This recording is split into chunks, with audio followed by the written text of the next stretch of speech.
네, 본문 같이 읽겠습니다. 사도행전 5장 33절부터 42절까지 번갈아 읽겠습니다. 사도행전 5장 33절부터 42절까지입니다. 33절부터 42절까지입니다.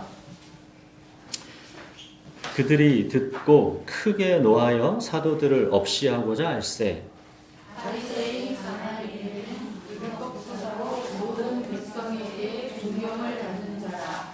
공회 중에 일어나 명하여 사도들을 잠깐 밖에 나가게 하고 말하되 이스라엘 사람들아 너희가 이 사람들에 대하여 어떻게 하려는지 조심하라. 이전에 유다가 일어나 스스로 선전하며 사람이 약 400명이나 따르더니 그가 죽임을 당함에 따르던 모든 사람들을 흩어져 없어졌고 그 후 호적할 때 갈릴리에 유다가 일어나 백성을 꿰어 따르게 하다가 그도 망한즉 따르던 모든 사람들이 흩어졌느니라. 이제 내가 너희에게 말하노니 이 사람들을 상관하지 말고 내버려 두라. 이 사상과 이 소행이 사람으로부터 났으면 무너질 것이요 만일 하나님께로부터 났으면 너희가 그들을 무너뜨릴 수 없겠고 도리어 하나님을 대적하는 자가 될까 하노라 하니 그들이 옳게 여겨 사도들을 불러 이어 채찍질하며 예수의 이름으로 말하는 것을 금하고 놓으니 사도들은 그 이름을 위하여 능욕받는 일에 합당한 자로 여기심을 기뻐하면서 공회 앞을 떠나니라. 그들이 날마다 성전에 있든지 집에 있든지 예수는 그리스도라고 가르치기와 전도하기를 그치지 아니하니라. 사도들이 이제 감옥에 잡혀 있다가 이제 그 밤에 주의 천사가 그들을 이제 풀어 주었고 사도들은 다시 이제 붙잡혀 올 게 뻔한데도 그 즉시 이제 새벽에 주님의 명령을 따라 이제 성전에 서서 생명의 말씀을 가르치고 전했습니다. 당연히 사도들은 또 다시 이제 붙잡혀 왔습니다. 예수의 이름으로 가르치지 말라고 엄금했는데도 왜 계속 복음을 전하느냐고 위협하는 그들에게 사도들은 이렇게 대답했죠. 사람보다 하나님께 순종하는 것이 마땅하니라. 그러면서 예수 십자가 복음을 위협하는 그들에게도 생명의 말씀을 전했습니다. 그랬더니 이제 33절 성전 권력자들이 그 생명의 말씀을 듣고 크게 노하여 사도들을 죽이려고 했습니다. 자, 이때 이제 오늘의 주인공 바리새인 가말리엘이 이 상황을 막아섭니다. 가말리엘이 어떤 사람인지 34절에 간략히 소개되고 있죠. 그는 율법 교사로서 모든 백성에게 존경을 받는 자입니다. 가말리엘, 이 이름이 우리에게 낯설지가 않죠. 사도 바울의 스승입니다. 사도 바울은 자기가 최고의 스펙을 가진 자다라는 걸 말하면서 그때 자기가 바로 이 가말리엘의 제자였다라는 것을 언급하죠. 그 당시 이 가말리엘의 제자라는 거는 오늘날로 말하자면 서울대 법대 교수 그 이상의 스펙인 것입니다. 그만큼 이 가말리엘이라는 사람은 당대 최고의 율법학자였습니다. 가말리엘이 이제 사도들을 잠깐 밖에 나가 있게 하고 지금 이 상황을 이제 어떻게 중재하는지 한번 보십시오. 가말리엘은 이제 성전 권력자들이 이 사도들을 대하는 이 폭력적인 태도가 불합리하다라고 생각합니다. 사도들은 다만 그들의 어떤 가르침을 전했을 뿐인데 그런 이유로 이 사도들을 죽이려고까지 하는 것은 온당하지가 않다는 거죠. 그러면서 이제 두 가지 사례를 들어서 이제 사도들을 죽이려는 그들을 이제 설득합니다. 36절 보시면 이전에 드다라는 사람이 자기가 위대한 사람이라고 주장하니까 400명이나 되는 사람이 그를 따랐다. 그러나 그가 죽임을 당하자 따르던 사람들이 제각각 다 흩어져 버렸고 이 모든 일이 아무것도 아닌 게 되었다.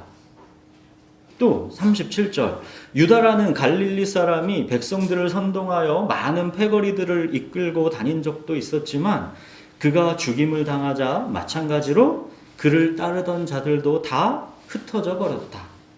가말리엘은 이 두 가지 사례를 들어서 사도들을 죽이려는 그들을 설득하고 이제 38절, 39절과 같이 이제 제안하는 것입니다. 이 사람들을 상관하지 말고 버려두라. 만일 그들의 사상이나 행동이 사람에게서 나온 것이면 무너질 것이고, 만일 그들의 주장대로 하나님께로부터 나온 것이라면 그들을 대적하는 것은 하나님을 대적하는 것 아니겠느냐. 성전 권력자들은 이성을 잃고 사도들을 죽이려고 했지만, 지금 이 당대 최고의 율법학자인 가말리엘은 합리적인 이성으로 이 광분에 있는 그들을 설득해서 사도들을 죽지 않게 해준 것입니다. 가말리엘의 합리적인 설득에 이 성전 권력자들도 다시 이성을 찾았지요. 40절 보시면 그들이 이제 가말리엘의 말이 옳다고 여겨 그의 제안을 받아들였습니다. 그래서 이제 죽이지는 않고 채찍질하고 예수의 이름으로 다시는 말하지 말 것을 명령하고 풀어주었습니다. 어찌 보면 사도들은 이 가말리엘 때문에 목숨을 건진 거지요. 여러분, 오늘은 이 가말리엘이라는 인물을 한번 잘 생각해 보십시오. 그는 당연히 하나님을 인정하고 믿는 사람이지요. 그리고 당대 최고의 율법학자입니다. 구약 성경에 대한 지식이 그 누구보다도 탁월한 학자라는 것이죠. 그리고 합리적인 이성과 지혜로 사도들의 목숨까지도 건져주었습니다. 그런데 이 가말리엘은 14절에 믿고 주께로 나아오는 자, 그리스도인은 아닙니다. 나면서 못 걷게 된 이가 일어나 걷는 것을 그도 보았을 것이고, 아나니아와 삽비라가 하나님을 속였다가 죽게 된 것을 그도 들었을 것이고, 또 사도들에 의해 수많은 표적과 기사가 일어나는 것도 그는 보았을 것입니다. 근데도 이 가말리엘은 믿고 주께로 나아오지 않았습니다. 여러분, 하나님을 인정하고 그 존재를 믿으면 충분합니까? 당대 최고의 율법학자이면 충분합니까? 그렇지가 않죠. 다른 길은 없습니다. 생명의 말씀, 예수 그리스도의 복음을 믿고 주께로 나아오지 않으면 구원은 없습니다. 가말리엘의 모습은 착하고 성실하고 똑똑한 종교인의 모습에 불과합니다. 그는 영혼이 가난하고 절박하지 않습니다. 가말리엘은 지금 의원이 필요한 병든 자도 아니고 용서가 필사적으로 필요한 죄인도 아닙니다. 믿고 주께로 나올 이유가 지금 가말리엘에게는 없는 것입니다. 가말리엘이 성전 권력자들을 설득하는 논리도 가만히 보시면 여전히 자기들이 한 수 위다라는 것, 이런 자세를 유지하고 있죠. 가말리엘의 이 설득하는 논리를 풀어보면 이런 거죠. 여러분, 이 사도들, 학문 없는 범인들, 배운 것 없는 별 볼 일 없는 듣보잡입니다. 왜 그들을 그렇게 시기하고 죽이려고까지 합니까? 부러우면 지는 겁니다. 시기하고 질투하면 지는 겁니다. 우리가 믿는 위대한 유대교가 고작 이런 예수를 따르는 듣보잡들을 시기하고 질투하는 게 말이 됩니까? 우리는 사내들인 공의 리더들입니다. 그런데 왜 이런 듣보잡을 신경 써서 이렇게까지 이성을 잃습니까? 전에도 이런 경우 많았지 않습니까? 이러다 또 잠잠해집니다. 그냥 내버려 두면 얼마 안 가서 곧 사그라들 것입니다. 이런 뉘앙스죠. 그러니까 성전 권력자들도 40절에 보듯이 이제 가말리엘의 말을 옳게 여겨서 자기들의 분노가 가라앉은 것입니다. 여러분, 우리가 신앙인으로 가족, 친척, 학교, 막 직장에서 그리스도인의 정체성을 드러낸다고 우리가 술 안 마시는 경우도 있고 제사 안 지내는 경우도 있고 그렇죠. 그때 사람들에게 이제 막 이게 신경 쓰이게 하죠. 거슬리게 하죠. 그때 핍박하는 사람들도 있지만 가말리엘처럼 쿨하게 우리 신앙을 인정해 주는 사람도 있죠. 여러분, 하나님의 존재를 인정하는 유신론, 성경에 대한 해박한 지식, 그러나 예수 그리스도를 나의 구원자요 주님으로 영접하지 않는다면 그것은 기독교와는 무관한 종교이지 신앙이 아닙니다. 오늘 가말리엘의 논리, 야, 만일 하나님께로부터 났으면 어떻게 하려고 그래? 이거 잘 생각해 보십시오. 이거 이런 거랑 비슷하지 않습니까? 야, 나중에 천국이 진짜 있으면, 하나님이 진짜 계시면 어떻게 하려고 그래? 그냥 무조건 반대하지 말고 보험 들어놓듯이 살짝 교회에 발이라도 걸쳐놓는 게 좋지 않겠어? 여러분, 이게 신앙입니까? 아니죠. 이건 바로 전형적인 종교입니다. 누가 그랬죠? 그리스도인이 되기에 가장 어려운 사람은 자기가 그리스도인이라고 생각하는 사람이다. 이게 그리스도인이 되기에 가장 어려운 사람이라 그럽니다. 가말리엘에게는 지금 영적 분별력이 없는 것이죠. 당대 최고의 율법학자이지만 영적 분별력은 없는 것입니다. 고린도전서에서 바울이 그러죠. 육에 속한 사람은 하나님의 성령의 일들을 받지 아니하나니 이는 그것들이 그에게는 어리석게 보임이요 또 그는 그것들을 알 수도 없나니 그러한 일은 영적으로 분별되기 때문이라. 여러분, 이 영적 분별력은 성령께서 주시는 것입니다. 믿고 주께로 나아가는 것은 그래서 오직 은혜로 밖에는 할 수 없는 것입니다.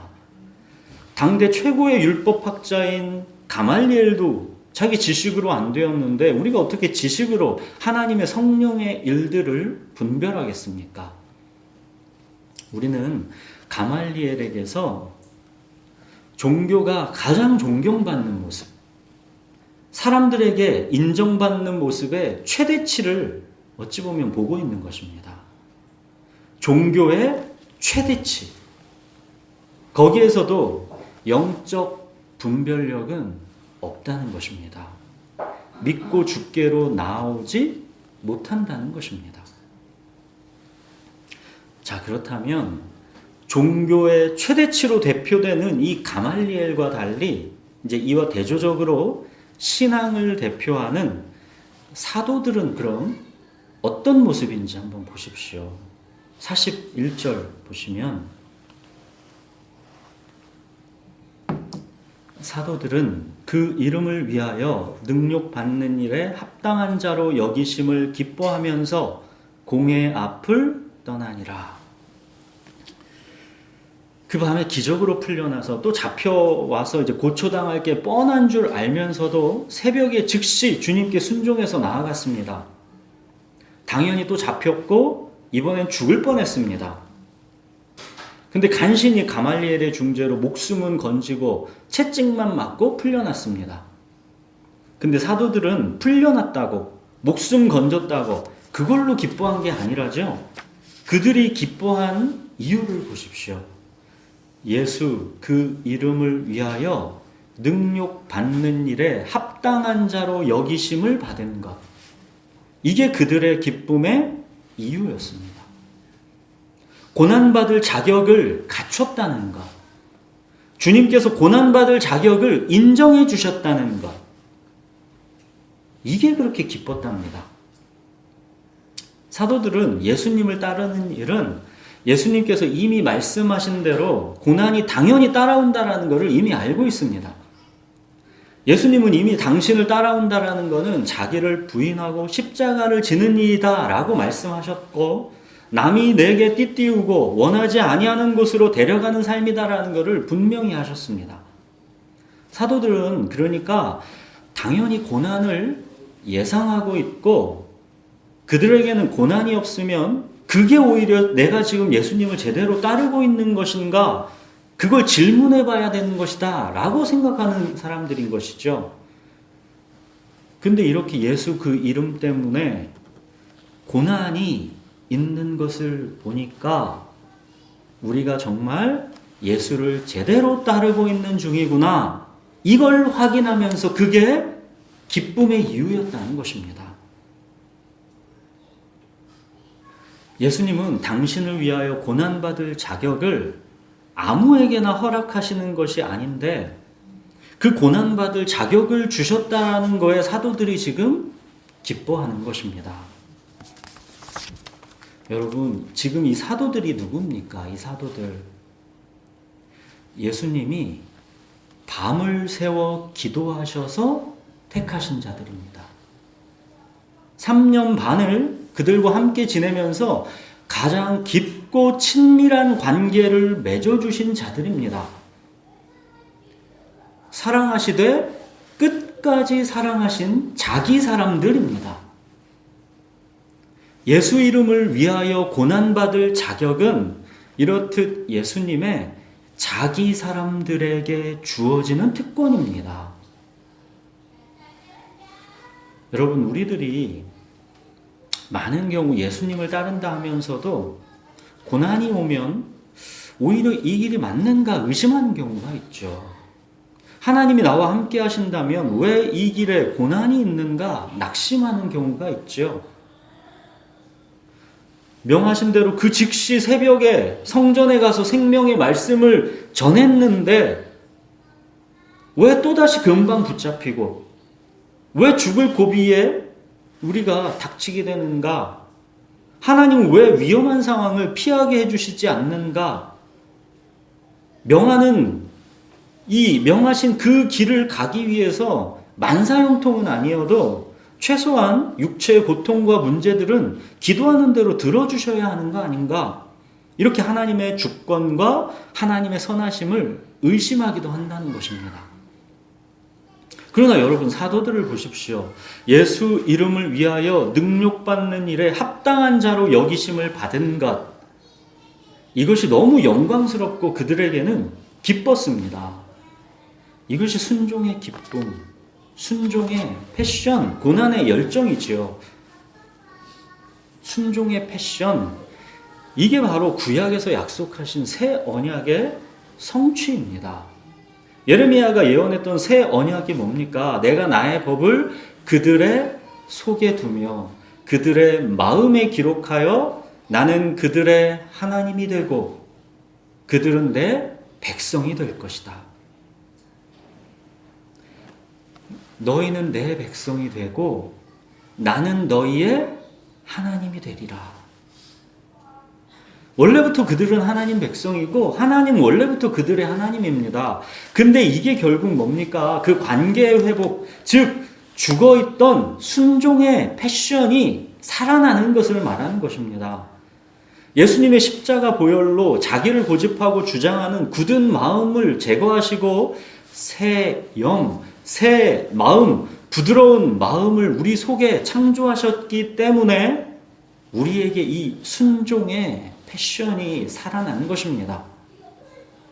여러분, 구원의 본질, 구원의 목적, 그 핵심은 바로 이 순종의 기쁨과 열정입니다. 이게 바로 너희는 내 백성이 되고 나는 너희의 하나님이 되리라입니다. 지금 사도들이 고난받을 자격으로 기뻐하는 이 순종의 패션, 이게 바로 너희는 내 백성이 되고 나는 너희의 하나님이 되리라 이지요. 여러분, 우리가 하나님 백성인가? 하나님이 우리 하나님이신가? 우리 삶에서 이거보다 중요한 건 없습니다.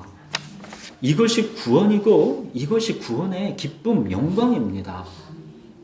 우리 속에 순종의 기쁨과 열정이 있다라는 것이 우리가 구원받은 거듭난 새 생명이다라는 명확한 증거입니다.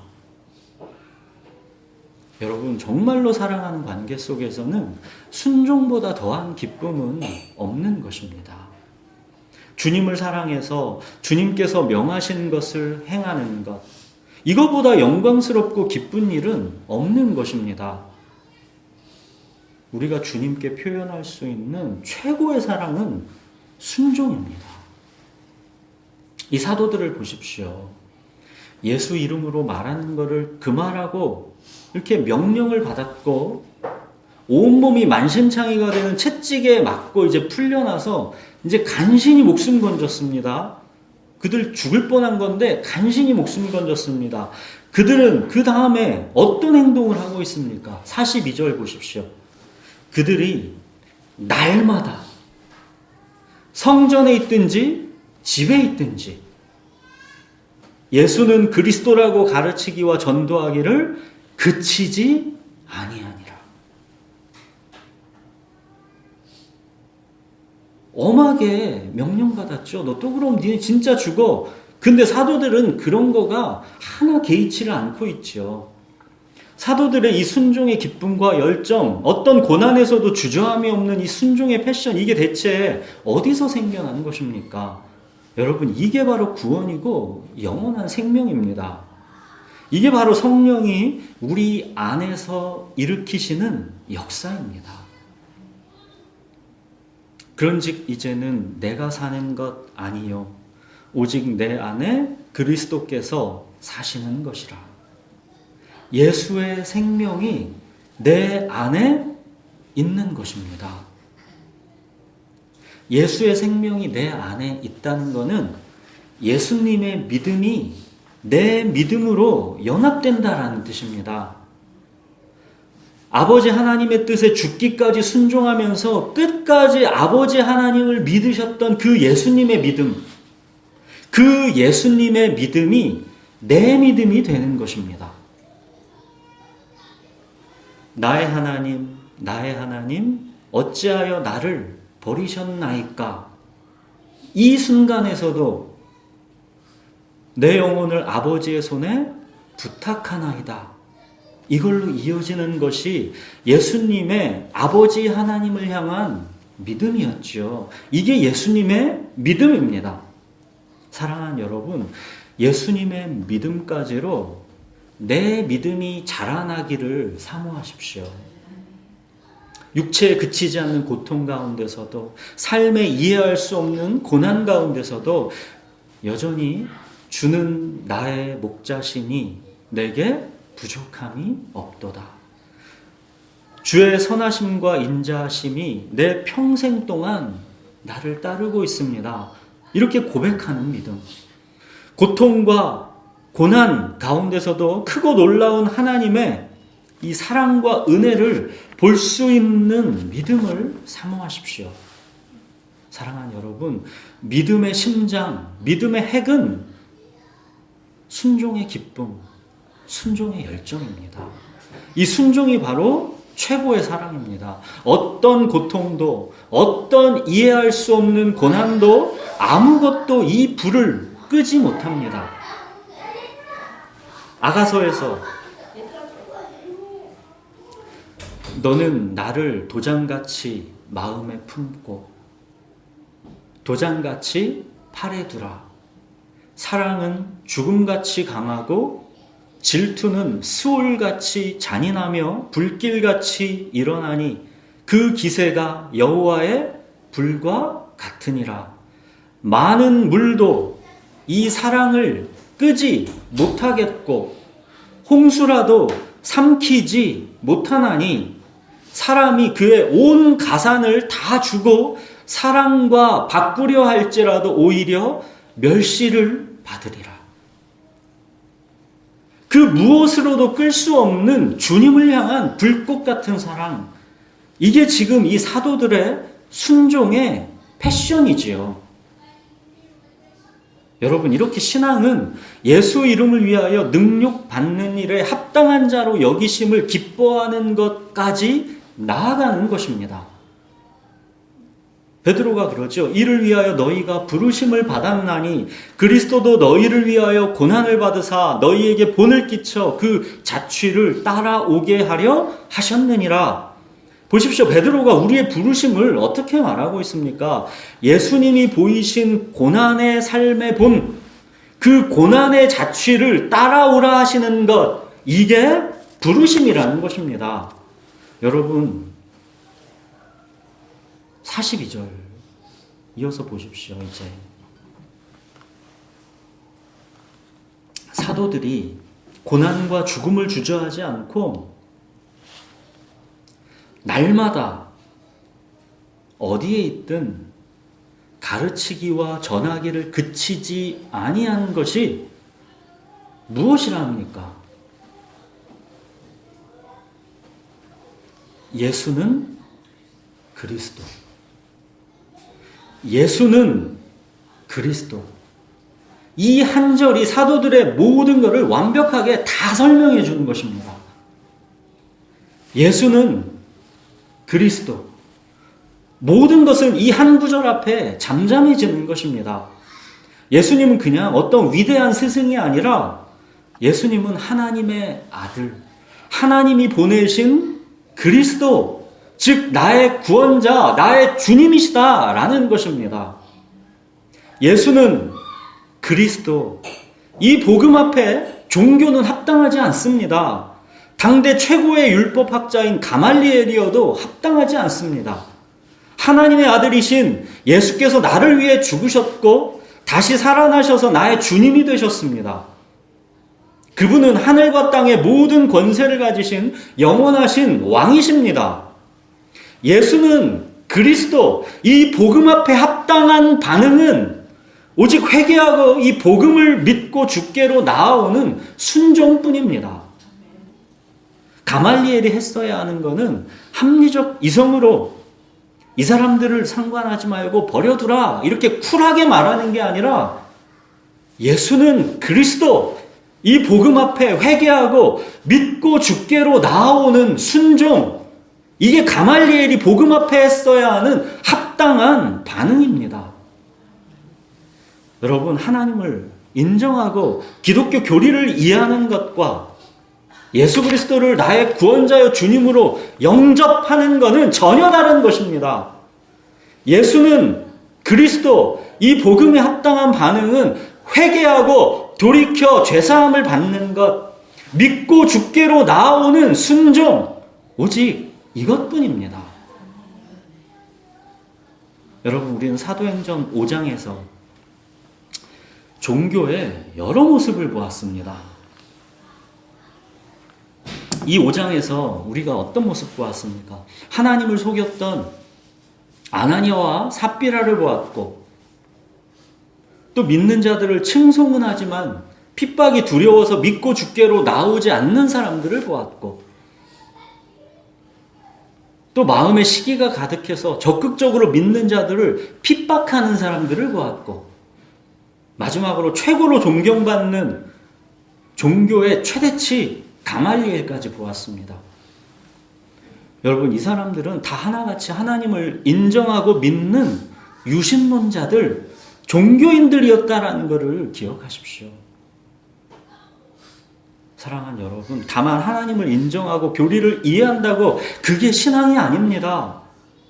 우리에게 선택과 결단과 순종을 요구하는 것, 그게 신앙입니다.